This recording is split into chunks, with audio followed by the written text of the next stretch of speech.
உங்கள் அனைவர் மீது வல்ல இறைவனின் சாந்தியும் சமாதானம் உண்டாவதாக. இஸ்லாமிய உளவியல் இந்த பாடப்பிரிவில் நம்ம அடிப்படையான விஷயங்கள் இருந்து மெல்ல மெல்ல நம்ம பயணமாக இருக்கிறோம். உங்கள் அனைவரையும் சந்திப்பதில் மிக்க மகிழ்ச்சி. அல்ஹம்துலில்லாஹ். போன கிளாஸ்ல முதல் கிளாஸ்ல இஸ்லாமிக் சைக்காலஜி இந்த வார்த்தைக்குள்ளர அறிவியலும் இருக்கிறது, பிலாசபி என்பது இருக்கிறது என்பதை பார்த்தோம். அதை தொடர்ந்து மோனோதீசம், இஸ்லாமிக் மோனோதீசம், வஹதானியத்து, அதுதான் அடிப்படை அப்படின்னு சொல்லி, பிலாசபி அப்படின்னு சொல்லுன்னா அது ஒரு கருத்து, அவ்வளவுதான். அதை தாண்டி எதுவுமே அதை பத்தி புரிஞ்சுக்கன்னு ஆசைப்படாதுங்க. பிலாசபி என்பது ஒரு கருத்து, அது ஏற்றுக்கொள்வதும் ஏற்றுக்கொள்ளாமல் இருப்பதும் நம்மளுடைய விருப்பம். அந்த பிலாசபிய அதாவது நம்மளுடைய உணர்வுகள் மூலமாக நம்ம ஏற்றுக்கொண்டா அது அறிவியல், அறிவு மூலமா அது ஏற்றுக்கொண்டா அது பேரு பிலாசபி, ஒரு கருத்தை, அவ்வளவுதான். சாப்பிடுறோம், பசி எடுக்குது, அதாவது உதாரணத்துக்கு சீனி இனிக்குது, உணர்வுகள் பூர்வமா ஏத்துக்கிறோமா இல்ல சிந்தனை மூலமா ஏத்துக்கிறோமா? சிந்தனை. இது சொல்லுங்க, டைப் பண்ணுங்க பாப்போம். சுகர் இனிக்குது, எதன் மூலமா ஏத்துக்கிறோம்? விஷம் இனிக்குமா கசக்குமா? விஷம் சொல்லுங்க பாப்போம். சைனைடு என்ன டேஸ்ட்? சைனைடு என்ன டேஸ்ட்? விஷங்கள் இருக்குல்ல, விஷம், பாய்சன். பாய்சன் என்ன டேஸ்ட்? பாய்சன் யாரும் சொல்ல முடியுமா? பாய்சன்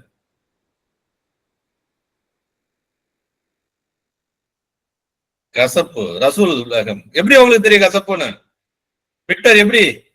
ரம்ஜான் உங்களுக்கு எப்படி தெரியும் கசப்புன்னு? எப்படி தெரியும்? புத்தகம் மூலமாக தெரிந்து கொண்டால் அது பேரு பிலாசபி, தெரிஞ்சுக்கிட்டா அது பேரு அறிவியல், அவ்வளவுதான். குழப்பிக்காதுங்க, எளிமையா புரிஞ்சுங்க. எளிமையா நம்மளுடைய நோக்கம் அதை புரிஞ்சுக்கணும் என்பது நம்மளுடைய நோக்கம் இல்லை. அதை தாண்டி நம்ம பயணம் ஆகணும். அந்த பயணம் ஆகிறதுல உங்களுக்கு சிரமம் இருந்தா உங்களுடைய சந்தேகங்களை கேளுங்க. அகிலம் அப்படின்னு சொல்லக்கூடிய வார்த்தையை தான் ஆங்கிலத்தில் யூனிவர்ஸ் சொல்லுவாங்க. அகிலம் அப்படிங்கிறாங்கல்ல தமிழ்ல, அகிலங்கள் அத்தனையும் அப்படிங்கிறாங்கல்ல, எல்லாமே ரப்பில் ஆலமீன், ஆலம் அப்படின்னு சொல்றாங்கல்ல, அததான் யூனிவர்ஸ் சொல்றோம். அந்த யூனிவர்ஸ படைக்கிறதுக்கு முன்னால ஒரு என்ன இறைவன் படைத்தான் சொல்லுங்க பாப்போம். யூனிவர்ஸ படைக்கிறதுக்கு முன்னால என்ன இறைவன் படைத்தான்? அதுக்கு முன்னால காலத்தை படைத்தான். காலத்தை படைத்தான். டைப்ல போடுங்க, டைப்ல போட்டுருங்க. உங்களுடைய விஷயம் டைப்ல போடுங்க. எழுதுகோலை படைத்தான், காலத்தை படைத்தான். காலம் அப்போ எப்படி அந்த காலத்தை படைத்து அந்த காலத்துடைய அடிப்படையில பிரபஞ்சத்தை உருவாக்கணும். அந்த பிரபஞ்சம் ஆங்கில சயின்ஸ்ல பிக் பேங் தியரி, பெருவெடிப்பு மூலமாக அது உருவாயிடுச்சு அப்படிங்கிறாங்க. ஆரம்பத்துல அது ஒரே பொருளாகத்தான் இருந்தது. அது வெடிச்சு, வெப்பத்தால் அது வெடிச்சு சிதறி போகும் பொழுது அங்க அது குளிர்ச்சி ஏற்படுத்தி அது எளிய மூலக்கூறு ஆகி அது பின்னால விண்மீன் கூட்டங்களாக மாறிடுச்சு. விண்மீன் கூட்டங்களாக அவை மாற்றப்பட்டு விட்டன. அதுதான் இறைவன் குரான்ல சொல்றான். இந்த இடத்துல பாக்குற பாருங்களேன், சில நொடி பொழுதுல அதுல பல பொருட்களாக ஆச்சு. சில காலங்களுக்கு பிறகு அது அது அது இன்னைக்கு என்ன பிக் பேங் தியரியுடைய அடிப்படையில இன்னைக்கு பிரபஞ்சம் விரிஞ்சு கொண்டே இருக்கு, பெருசாயிட்டு இருக்கு. பிரபஞ்சம் பெருசாயிட்டு இருக்காதால நமக்கு காலங்கள் சுருங்குது. ஏன்? நம்ம சின்னதாயிட்டு இருக்கோம். நம்மளுடைய எதை வச்சு நம்மளுடைய காலம் இருக்கு சொல்லு பார்க்கணும். நம்மளுடைய காலம் எதை அமைத்து இருக்கு? நம்மளுடைய காலம் எதை அமைத்து இருக்கு சொல்லுங்க, டைப் பண்ணுங்க. நம்மளுடைய காலம் இரவு பகல் இரவு, அதாவது காலை, மாலை, மதியம், இரவு, இந்த மணி நேரம் அப்படின்னு சொன்ன. நம்மளுடைய நிலவையும் சந்திரன் இது பூமியை வச்சுதான் இருக்கு. பூமி சுத்துறதை வச்சுதான் நம்மளுடைய நேரம். சந்திரன், சூரியன், இந்த சோலார் சிஸ்டத்தை வச்சு நம்மளுடைய நேரம். கேலக்சியுடைய நேரம் கேலக்சி சுத்துறது, யூனிவர்ஸுடைய நேரம் யூனிவர்ஸ் சுத்துறது. அப்ப காலம் என்பது இறைவன் ஒரு வரையறை கொடுத்திருக்கான். ஒவ்வொருத்தவங்களும் அது மாறிட்டு இருக்கும். ஒவ்வொரு ஆளுக்கு அந்த காலம் மாறிட்டு இருக்கும். சோ அதுக்கு ஒரு இறைவன் அதுக்கு அர்த்தங்கள் வந்து அவன் எப்படி கொடுக்கறானோ அதை வச்சுதான் அந்த காலம் இருக்கு. அததான் இந்த பிரபஞ்சத்தை பத்தி, இந்த யூனிவர்ஸை பத்தி நம்ம யோசிப்பது மிக அறிவுக்கு மிக சவாலா இருக்கு. இதுதான் அல்லாஹ் குர்ஆன்ல சொல்றான், அவலம் யரா அல்லதீன கஃபரு அன்ன ஸமாவாத் வல் அர்லி. அதாவது ஆரம்பத்துல வானங்களும் பூமியும் சேர்ந்து தான் இருந்துச்சு, ஒரே பொருளா இருந்துச்சு. அது ரெண்டும் பிரிச்சான். பிரிச்சது இல்லாத அதுல சொல்றான் பாருங்க, என்னது, அல்லாஹ் மினல் மாயி குல்லி செய்யும். அதாவது உயிருள்ள ஒவ்வொரு பொருளையும் தண்ணீர் இருந்து நாம் உண்டாக்கினோம். ஆத்மா என்ற சொல்ல எல்லாமே தண்ணீரிலிருந்து நாம் உண்டாக்கினோம் அப்படின்னு சொல்றோம். அது இல்லாத இந்த இடத்துல பாருங்க, சும்மா அஸ்தவா இல சமாயி. அதாவது அந்த புகை இருக்குல்ல, துகான் வகிய துகான், அந்த புகை, அதுல இருந்து தான் நாம என்ன செஞ்சிருக்கோம், இந்த வானத்திய பூமியும் புகை மண்டலம் ஆக்கணும். புகையா இருந்துச்சான், அணியா இல்ல, இப்ப இருக்கிற மாதிரி இல்ல, ஒரு சிஸ்டமா இல்ல. அந்த சிஸ்டமா இருக்கிறது அவன் தான் வந்து கூப்பிட்டான், வாங்க அப்படின்னு, வாங்க அப்படின்னு. வாங்க அந்த நட்சத்திரங்களும் அந்த சூரியனும் இறைவனுக்கு கீழ்ப்படிஞ்சது. அந்த இறைவனுக்கு கீழ்ப்படிஞ்சதுதான் அது ஒரு லேயர் ஃபார்ம் ஆகுது, ஒரு சிஸ்டம் ஃபார்ம் ஆச்சு. அந்த சிஸ்டம் தான் இன்னைக்கு நம்மளுடைய வரையறையில நம்ம பார்க்கிறோம். அதுதான் இந்த இடத்துல பார்க்கும் பொழுது யூனிவர்ஸ் ஒரு பிளானட், ஸ்டார்ஸ் ஆகுது, ஸ்டார் கேலக்சி ஆகுது, யூனிவர்ஸ் ஆகுது. அதாவது பூமி வந்து சூரிய குடும்பத்துல இருக்கு, சூரிய குடும்பத்துல கேலக்சில இருக்கு, கேலக்சி வந்து ஒரு யூனிவர்ஸ்ல இருக்கு. இப்படிதான் வந்து யூனிவர்ஸ் வந்து பல வடிவத்துல இருக்கு. சின்ன சின்ன பொருட்கள்லாம் ஹை, இன்னைக்கு லோக்கல் கிளாஸ், பெரிய லெவல்ல இது மாறி இருக்கு. இதெல்லாம் எர்த்து இது இப்படி இந்த அமைப்புல இன்னைக்கு 7 வானம் 7 பூமி, இந்த விஷயங்கள் நம்ம கண்ணு முன்னால இருக்கு. அதுதான் சபு சமாவாத்தி ஃபி யௌமைன். இறைவன் தன்னுடைய நாளில 2 நாள்ல படைச்சிருக்கான்னு சொல்லியிருக்கான். சில நாள்ல 6 நாளுங்கிறான், 7 நாள்கள். சிலது யௌமைன்னு சொல்றான், சில இதுல 7 வானங்களை 2 நாட்களை படைத்திருக்கேன்னு அவன் சொல்றான். அப்போ அந்த வானத்துல முதல் வானத்துல தான் விளக்குகளை கொண்டு அலங்கரிச்சான். இப்ப கண்ணு முன்னால நம்ம பாக்குற பாருங்க நட்சத்திரங்கள், போய் மண்டல கூட்டங்கள். இப்ப இந்த இடத்துல பாருங்களா, உபுல் டெலஸ்கோப்பு 2019 எடுத்த இந்த உபுல் டெலஸ்கோப்பு, இந்த பிக்சர்ஸ் நீங்க பாக்குற பாருங்களேன். இது வந்து இன்னைக்கு அறிவியல் வல்லுநர் என்ன சொல்றாங்க, இது பல மில்லியன் லைட் இயர்ஸ் தூரத்துல இருக்கு. அப்படின்னு என்ன அர்த்தம், பல ஒரு வெளிச்சம் பயணமானா எவ்வளவு தூரத்துக்கு போகணுமோ அதை எவ்வளவு காலம் எடுத்துக்குமோ அந்த காலத்துடைய அளவுல இது இருக்குங்க. அப்போ இதெல்லாம் இப்ப வெளிச்சமா தெரிகிறது, இதெல்லாம் வெளிச்சமா தெரிகிறது. இது வெளிச்சமா தெரிகிறது எல்லாமே முதல் வானம் தான். அதுக்கு பிறகு 2வது வானத்துல என்ன நடக்குது, 3வது வானத்துல என்ன நடக்குது, 4வது வானத்துல என்ன நடக்குது நமக்கு தெரியாது. ஆனா ஒரு வானத்துல இருந்து இன்னொரு வானத்துக்கு, இல்ல ஒரு கேலக்சில இன்னொரு கேலக்சிக்கு, ஒரு சிஸ்டத்துல இன்னொரு கேலக்சி சிஸ்டத்துக்கு பயணம் ஆக முடியுமா, ஆக முடியாதா? ஆத்மாவால. நம்ம விடுங்க, ஆத்மாவால.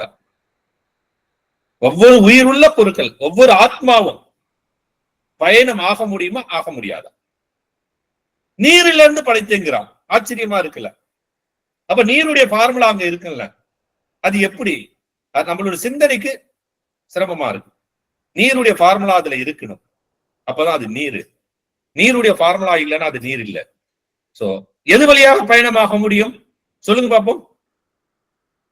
ஒரு இடத்துல இருந்து இன்னொரு இடத்துல ஒரு விளக்கே, ஒரு வெளிச்சமே பயணமாகணும்னா பல மில்லியன் வருடங்கள் ஆகுது.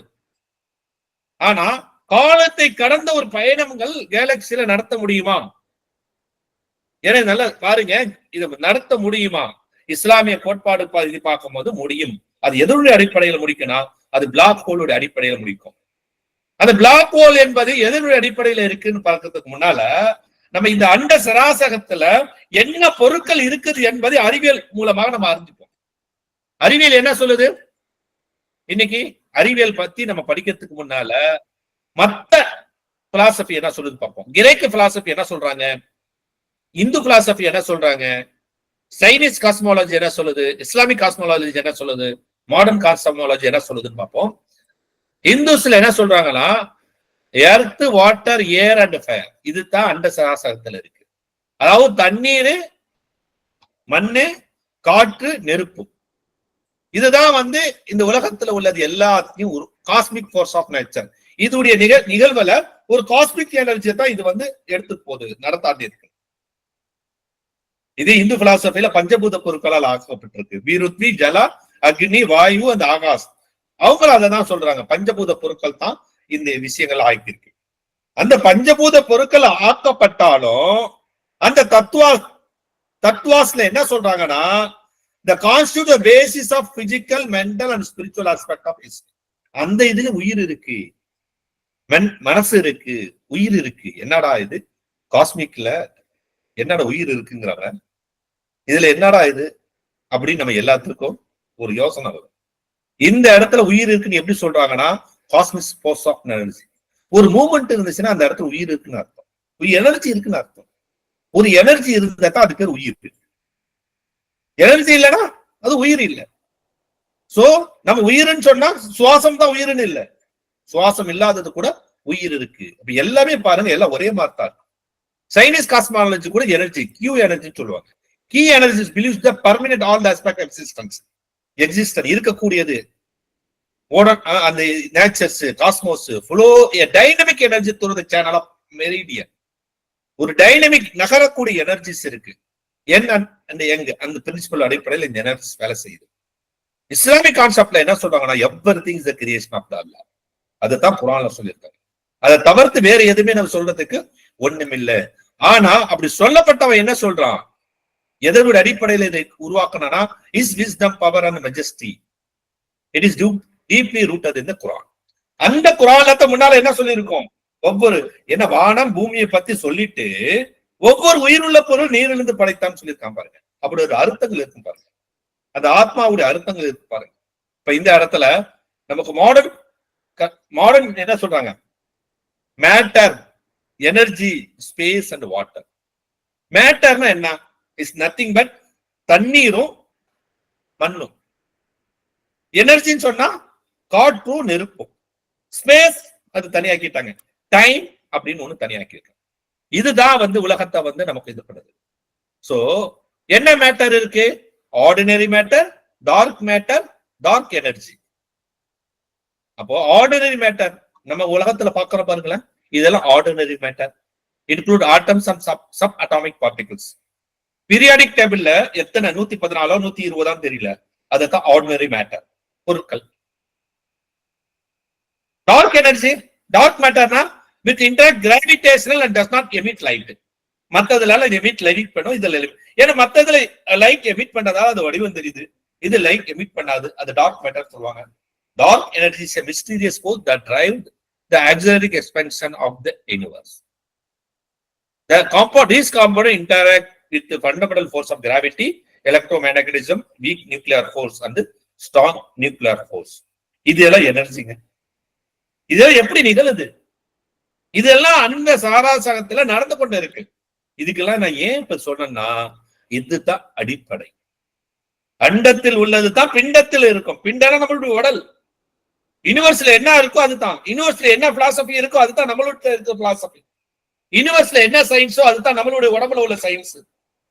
அப்போ நமக்கு உளவியலை பத்தி, நம்ம உடம்புலயோ நம்ம மனசுல உள்ளதை பத்தி நம்ம படிக்கிறதுக்கு முன்னால நம்ம இந்த காஸ்மாலஜி, காஸ்மிக், இந்த உலகத்துல என்ன இருக்குன்னு சொல்லிட்டு நம்ம ஒரு சிம்பிளா இந்த பாடத்துல நம்ம பார்த்துருக்கோம்.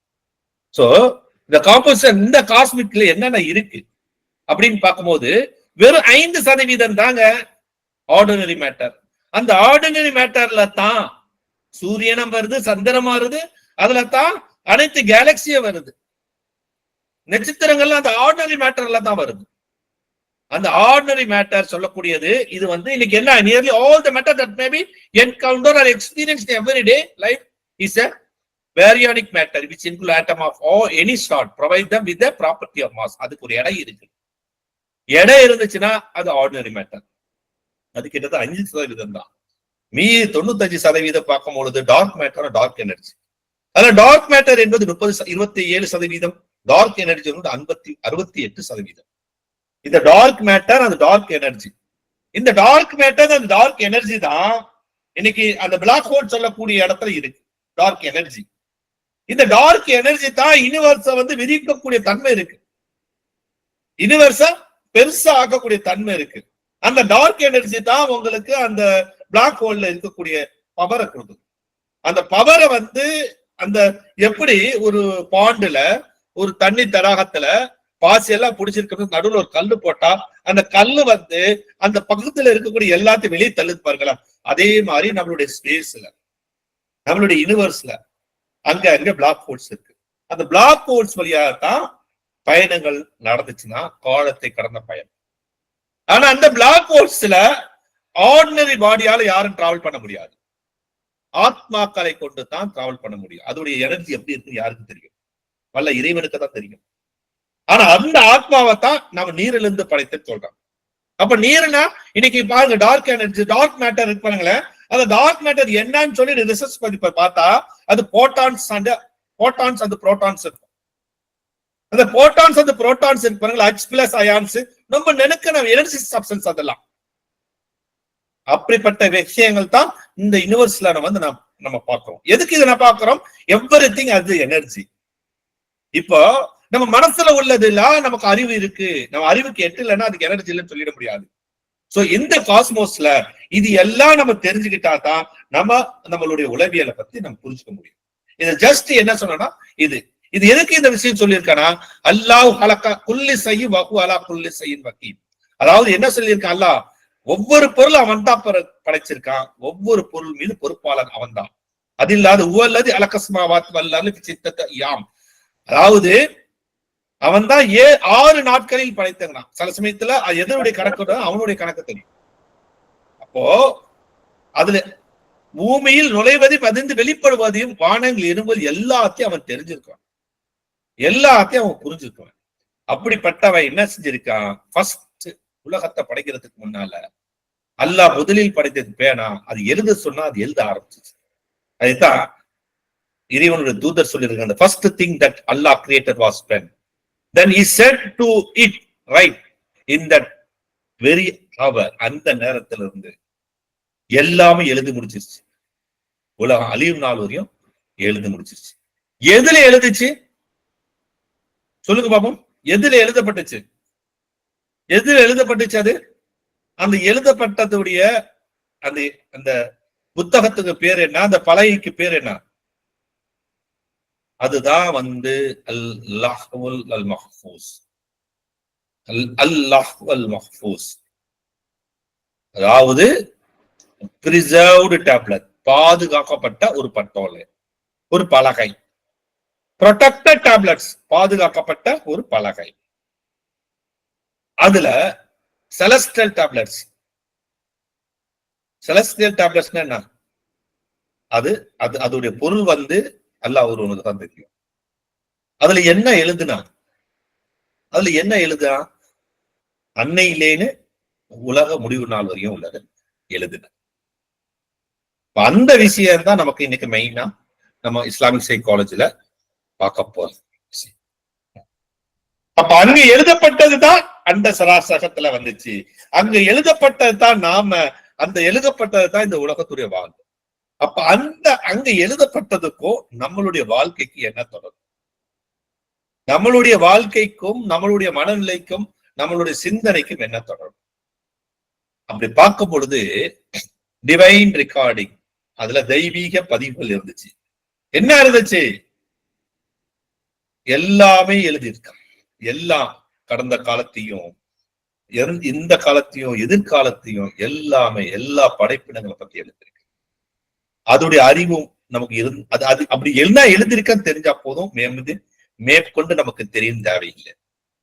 எல்லாம் விரிவா எழுதியிருக்கான், எல்லாம் விரிவா எழுதியிருக்கா, ஒவ்வொரு நிகழ்வு எழுதியிருக்கா.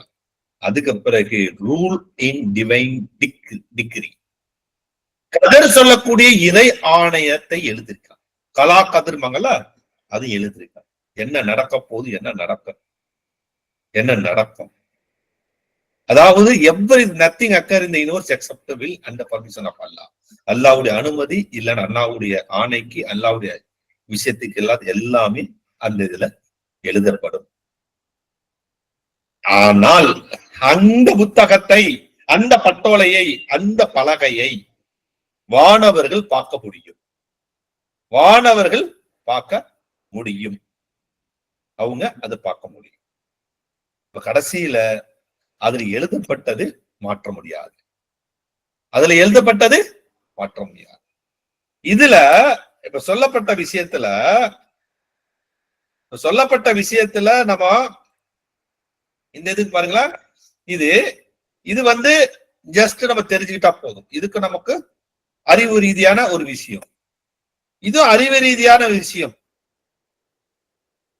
இது மலக்குமார்கள் வானவர்களுக்கு தேவையானது. அவங்க தெரியும், நம்மளை விட அவங்களுக்கு ஸ்பெஷல் பவர் கொடுத்திருக்காங்க. இது மாத்த முடியாதது.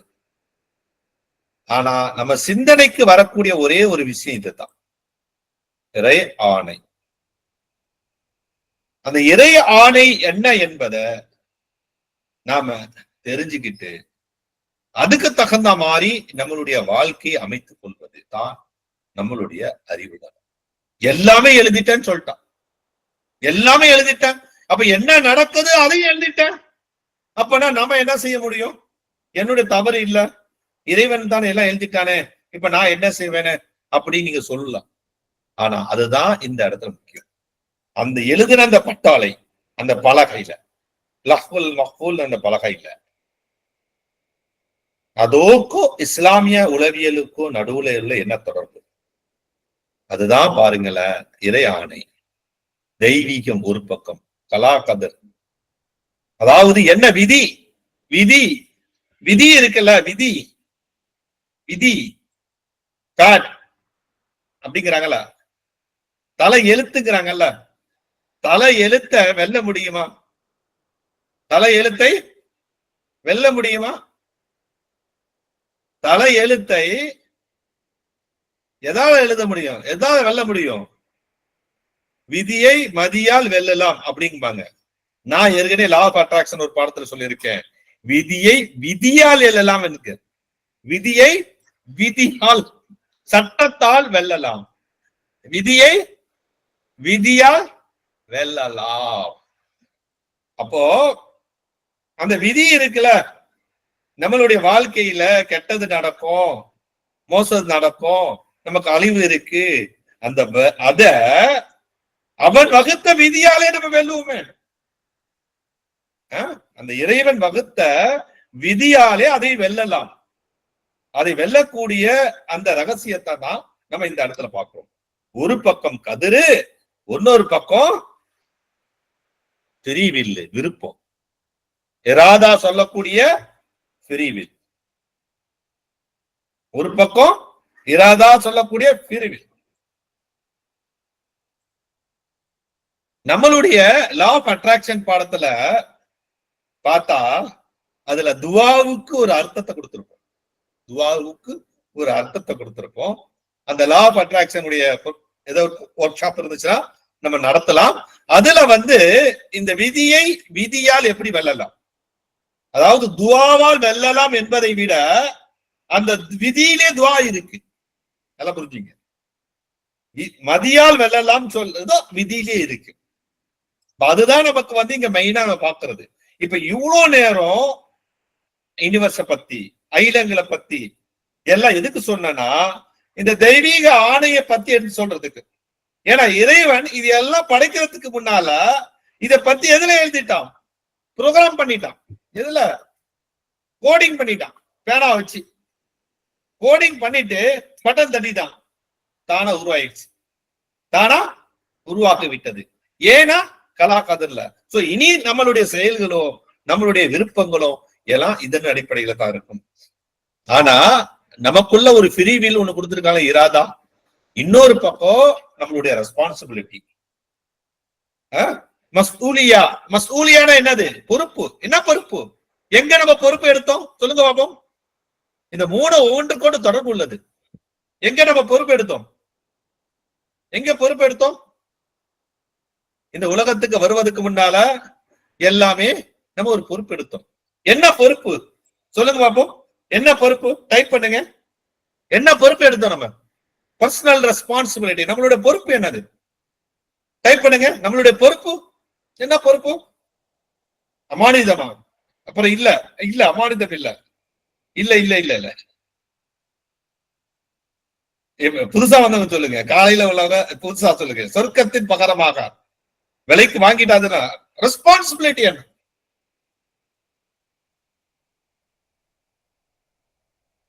கலிஃபத்துல்லா என்ன பொறுப்பு? கலிஃபத்துல்லா அவனுடைய பிரதிநிதியாக நம்ம வந்திருக்கோம். நாம அவன் அவன் யாருன்னு காட்டணும். அவனுடைய ரெப்ரசன்டேட்டிவா வந்திருக்கணும். யாருடைய ரெப்ரசன்டேட்டிவா வந்திருக்கோம்? இறைவனுடைய ரெப்ரசன்டேட்டிவா நம்ம உலகத்துல வந்திருக்கோம். அதுதான் நமக்கு இறைவன் கொடுத்த பொறுப்பு. அந்த பொறுப்பு ஒரு பக்கம், இன்னொரு பக்கம் அவனுடைய ஆணை, இன்னொரு பக்கம் நம்மளுடைய தனிப்பட்ட ஆசை, தனிப்பட்ட விருப்பம். இந்த மூன்றுக்கு மத்தியில நம்மளுடைய வாழ்க்கை இருக்கு. இது எப்படிங்க ஓட்டுறது? இதுதான் நம்ம இஸ்லாமிக் சைக்காலஜில படிக்க போறது. எதை வழி இருக்கா சொல்லுங்க பாப்போம்.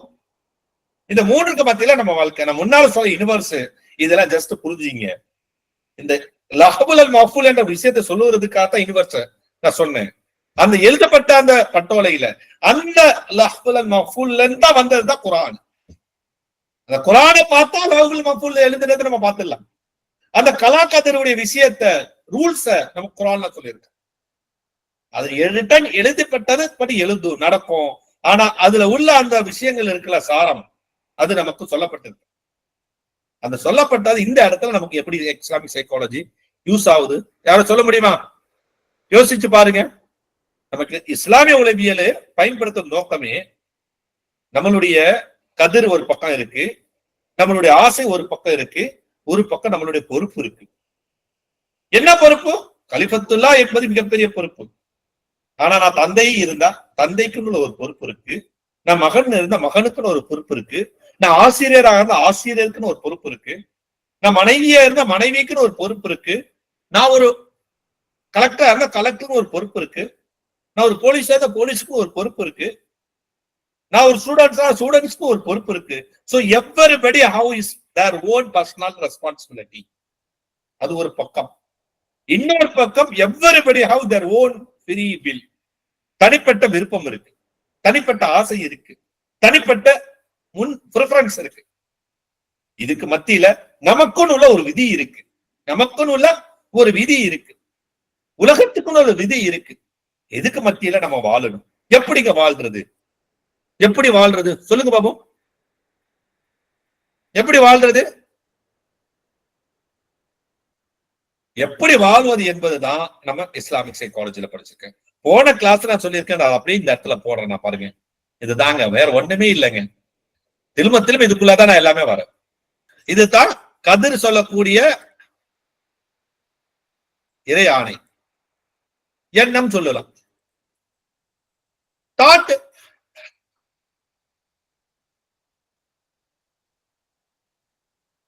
அது கான்சியஸாவா இருக்கும், அது அன்கான்சியஸாவா இருக்கும். இதுதான் நம்மளுடைய விருப்பம், இராதா.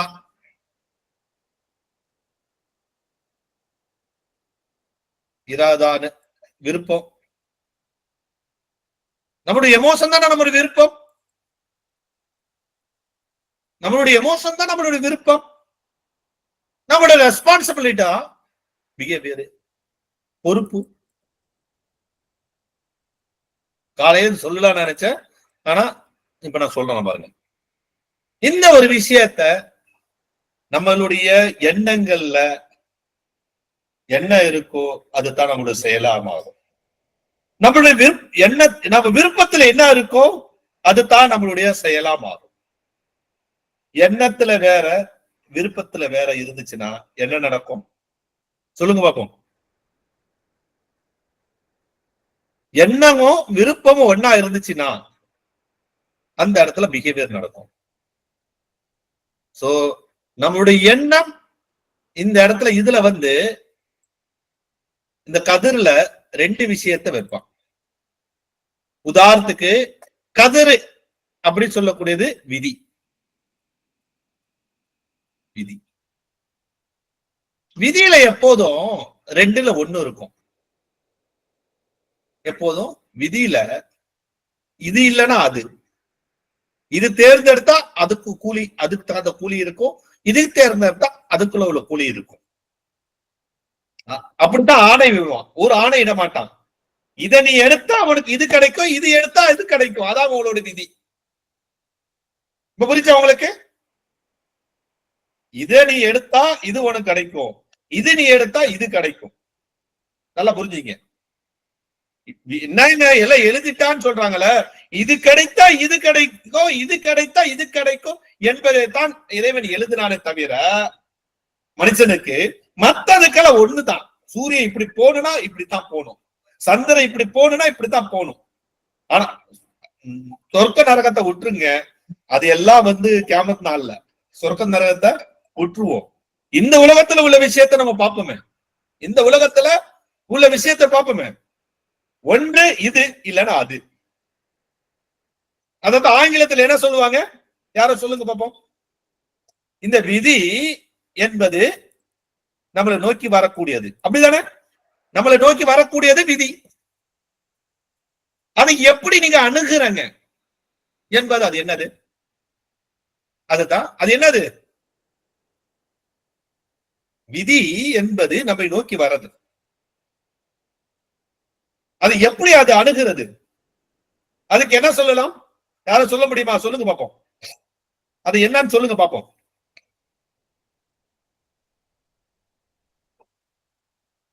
ஆட்டிடியூட். மாஷா அல்லாஹ். ஆட்டிடியூட். எப்படி அணுகுதல்? அதுதான் ஏற்கனவே சொல்லியிருக்கேன். வாட் வி திங்க் அப்படின்னு சொன்னா எண்ணம், ஹவு வி திங்க் அப்படின்னு சொன்னா ஆட்டிடியூட். How we handle விதி அப்படின்னு சொன்ன ஆட்டிடியூட். அந்த ஆட்டிடியூட் என்னங்க சொல்லுங்க பாப்போம். அந்த ஆட்டிடியூட் என்னது? எத்தனை வகை இருக்கு? யாரும் சொல்ல முடியுமா? ஆட்டிடியூட் ஆட்டிடியூட் எத்தனை வகை இருக்கு? ஒரு 10 வகை இருக்குமா? டைப் பண்ணுங்களா. ஆட்டிடியூட் எத்தனை, அணுகுமுறை எத்தனை இருக்கு? எத்தனை இருக்கு? மத்தவங்க போடுங்க. ஆட்டிடியூட் பிளஸ் இல்ல minus. Favourable attitude, unfavourable attitude. Plus minus இங்க எடுக்க வேண்டாம். ஃபேவரபிள் ஆட்டிடியூட், அன்ஃபேவரபிள் ஆட்டிடியூட் எடுத்துக்கலாம். என்னது? ஃபேவரபிள் பிளஸ்னா ஃபேவரபிள் ஆட்டிடியூட், மைனஸ்னா unfavourable attitude.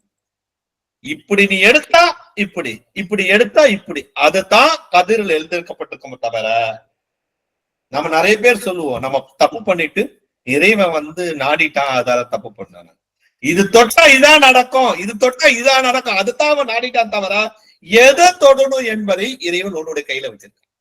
That is called Radha. உன்னுடைய அதை தீர்மானிக்கிறது யாரு? எதை தொடணும் என்பதை யார் தீர்மானிக்கிறா? அறிவு தீர்மானிக்குதா? உணர்ச்சி உன்னுடைய விருப்பம் தீர்மானிக்குதா? சொல்லுங்க பாபம். உன்னுடைய விருப்பம் தீர்மானிக்குதா இல்ல உன்னுடைய அறிவு தீர்மானிக்குதா? உன்னுடைய விருப்பம் தீர்மானிக்குது. இது தீர்மானத்துக்கு பிறகு நடக்கக்கூடிய செயல் உன்னுடைய பொறுப்பை நோக்கி இருந்துச்சுன்னா தப்பில்ல. அந்த உன்னுடைய பொறுப்புக்கு எதிராக நடந்துச்சுன்னா கஷ்டம். சோ மனசு அறிவு இதை தீர்மானிக்கணும்னு ஆசைப்படுது, ஆனா உணர்ச்சி அதை தீர்மானிக்க ஆசைப்படுது. அப்படின்னு சொன்னா அது பேர் என்னது? அறிவு பிளஸ் இருக்குது, உணர்ச்சி இது இருக்குது. இல்ல அறிவு பிளஸ், உணர்ச்சி பிளஸ் இருக்கு, அறிவு மைனஸ் ஆசைப்படுது. அப்ப அதுக்கு பேர் என்ன? ரெண்டு முரண்பாடா இருக்கு. அது பேர் என்னதுங்க? அப்படி நடந்துச்சுன்னா அது பேர் என்னது? மனக்குழப்பம், மனநோய், மனத்துல இருக்க முடிச்சு. அத சரி பண்றதுதான் வைத்தியம். சோ இது ரெண்டு தீர்மானிச்ச பிறகுதான் அதுக்கு தகுந்த மாதிரி நம்மளுடைய நடத்தை வரும். அதுக்கு தகுந்த மாதிரி தான் நம்ம நடத்தை. சோ இந்த மூன்றையும் நாம் எப்படி பார்க்கிறோம், அதுதான் நமக்கு செய்யப்பட்ட விஷயம். அதுதான் நம்ம என்ன செய்யணும்னா நம்மளுடைய வாழ்க்கையில செய்யணும். அதுதான் ஏற்கனவே நான் சொல்லி இருக்கக்கூடியது. நமக்கு முன்னால இறைவன் சொன்ன இந்த இது, அதாவது கதிர் ஒரு பக்கம், நம்மளுடைய இராதா சொல்லக்கூடிய விருப்பம் ஒரு பக்கம், இன்னொரு பக்கத்துல நம்மளுடைய மசூலியா சொல்லக்கூடிய பர்சனல் ரெஸ்பான்சிபிலிட்டி. விதி இல்லை என்பதில்லை, விதி இருக்கு. விதி இல்லைன்னா எதுவுமே இல்லை. ஆனா விதி என்பது அதுல உனக்கு எய்தராக வச்சிருக்கால, இதை தேர்ந்தெடுத்தா உனக்கு அது, இதை தேர்ந்தெடுத்தால் உனக்கு இது, அதை தேர்ந்தெடுக்கிறதுக்கு இதை தேர்ந்தெடுக்கிறனா அதை தேர்ந்தெடுக்கிறனா, அதுதான் அவன் நமக்கு வச்சு வைக்கக்கூடிய பரீட்சை, அந்த பரீட்சை. ஆனா இது நமக்கும் ஜின்னினங்களுக்கு மட்டும்தான். மற்றவங்களுக்கு எல்லாம் they are programmed, they are fixed, they are programmed, they are fixed. ஆனா நமக்கு அதுக்கு கம்பாரிசனா பார்க்கும் பொழுது நம்ம தக்தீரை நோக்கி போகணும் தேவையில்லை, நம்ம இராதாவை நோக்கி விருப்பங்களை நோக்கி போகணும் தேவையில்லை, நமக்கு பொறுப்பு நோக்கி பெருசு பெருசு நிறைய புத்தகத்தை பார்க்கணும் தேவையில்லை. இந்த நிலையில இந்த செயல்ல உங்களுடைய எண்ணம் என்ன சொல்லுது, உங்களுடைய மனசாட்சி என்ன சொல்லுது, உன்னுடைய ஈகோ என்ன சொல்லுது, உன்னுடைய ஈடு என்ன சொல்லுது, உன்னுடைய சூப்பர் ஈகோ என்ன சொல்லுது, உன்னுடைய மைண்ட் என்ன சொல்லுது, அதுதான் தாட்டு. அதுல நீ எதை தேர்ந்தெடுக்கிறியோ அது படி உன்னுடைய வாழ்க்கை நடக்கும். பிளஸ் தேர்ந்தெடுத்து பிளஸ் இப்படி நடந்துச்சுன்னா, இல்ல மைனஸ் தேர்ந்தெடுத்து இப்படி, பேப்பர்ல தேர்ந்தெடுத்து அப்படி இது, அதுதான் விதி. இது எதை வச்சு நீ தேர்ந்தெடுக்கிற, உன்னுடைய விருப்பத்துடைய அடிப்படையில, உன்னுடைய உணர்ச்சியுடைய அடிப்படையில எதை மையமா வச்சு தேர்ந்தெடுக்கிற. உனக்கு பொறுப்புணர்வு இருந்துச்சுன்னா உன்னுடைய விருப்பத்துக்கு 2வது கொடுப்ப, உன்னுடைய பொறுப்புக்கு ஃபர்ஸ்ட் கொடுப்ப. இப்ப பெற்றோர் இருக்காங்க, சாப்பாடு வாங்கிட்டு வராங்க, எல்லாத்துக்கும் பசி இருக்கு, தந்தை என்ன செய்வாரு, அவரா சாப்பிடுவாரா இல்ல பிள்ளைகளுக்கு கொடுப்பாரா? சோ அந்த பொறுப்பு இருக்குல்ல, அந்த பொறுப்பு தான் கலிஃபத்துல்லா, அல்லாஹ்வுடைய பிரதிநிதித்துவத்துல நம்ம இருக்கிறோம். அப்ப இந்த இடத்துல இந்த விஷயத்தை நம்ம செய்யறதுக்கு நமக்கு அவசியம் எது தேவை, சைக்காலஜி, இஸ்லாமிக் சைக்காலஜி நுட்பத்தை தேவை. அதுதான் மேல போட்டு பாருங்க, the study and application of psychological principle within the framework of Islamic teaching and research. It integrates Islamic beliefs, practice and ethics with the understanding of human behavior, cognitions, emotions. இதுல விதி என்றது ஒரு விஷயம், கதிரு. அப்போ அந்த கதிரை நம்மளுடைய நடத்தை எப்படி இருக்கு, இப்போ அந்த சிஸ்டம் வச்சுக்காம பாருங்க. அப்ப இது செஞ்சா நம்ம இது கிடைக்கும், இது செஞ்சா இது கிடைக்கும். அந்த ரகசியத்தை நீங்க கற்றுக்கொண்டால நீங்க உலகத்துல சந்தோஷமா இருக்கு. உங்களுடைய விருப்பம், உங்களுடைய பிஹேவியரை கட்டுப்படுத்தலாம். இப்ப இதுதான் நவீன உளவியல் அடிப்படையில நம்ம இஸ்லாமிக் சைக்காலஜியை நம்ம பார்க்கணும். சார் நான் சொல்றது எல்லாத்துக்கும் புரிஞ்சுச்சுன்னா எஸ் ஐ காட் சார் சொல்லுங்க. அதெல்லாம் ரூல்ஸ் அண்ட் ரெகுலேஷன்ஸ்னா இதுக்கு பிறகு நம்ம பார்ப்போம். அது இங்க முக்கியம் இல்லை, நமக்கு அந்த சயின்ஸ் தான் முக்கியம். மைண்ட் என்ன பார்க்கிறோம், நம்மளுடைய அந்த சயின்ஸ் பார்க்கிறோம். ஏன்னா நம்ம இருக்கக்கூடிய சுச்சுவேஷன் தகுந்த மாதிரி என்ன ரூல்ஸ் வச்சிருக்கான். இப்ப இதை தேர்ந்தெடு, இதை தேர்ந்தெடு, இதை தேர்ந்தெடு, இந்த எடுத்தது, அதுக்கு ஒரு கண்டிஷன்ஸ் இருக்கு பாருங்களேன். அந்த கண்டிஷன் தான் நம்மளுடைய ஹலால் ஹராம், நம்மளுடைய ரூல்ஸ் அண்ட் ரெகுலேஷன்ஸ். ஆனா அது தேர்ந்தெடுக்கிறதுக்கு முன்னால அந்த தேர்ந்தெடுக்கக்கூடிய அந்த பொருள் இருக்கு பாருங்களேன், நம்மளுடைய கல்பு, நம்மளுடைய நப்சு, அதை நம்ம எப்படி பயன்படுத்தணும், அது எப்படி நம்மளுடைய விருப்பம், நம்மளுடைய ரெஸ்பான்சிபிலிட்டி, அது எப்படி ஹேண்டில் பண்ணணும், அதுதான் நீங்க இந்த இஸ்லாமிக் சைக்காலஜில படிக்கணும். பியூரா சைக்காலஜிக்கல் பிரின்சிபல் தான் இதுல படிக்கிறோம். கிட்டத்தட்ட ஃபர்ஸ்ட் பாடத்திலே அதான் சொன்னேன், 2வது பாடத்துல அதான் சொன்னேன், 3வது பாடத்துல சொன்னேன். கிட்டத்தட்ட இது ஒரு 5 பாடம் வருது. இந்த 5 பாடமும் ஃபவுண்டேஷன் ஆஃப் இஸ்லாமிக் சைக்காலஜி யூனிட்ல வருது. அதுக்கு பிறகுதான் நம்ம உள்ளார ஒவ்வொன்றும் டீப்பா போறோம். இதுல இன்ட்ரோடக்ஷன்ஸ்.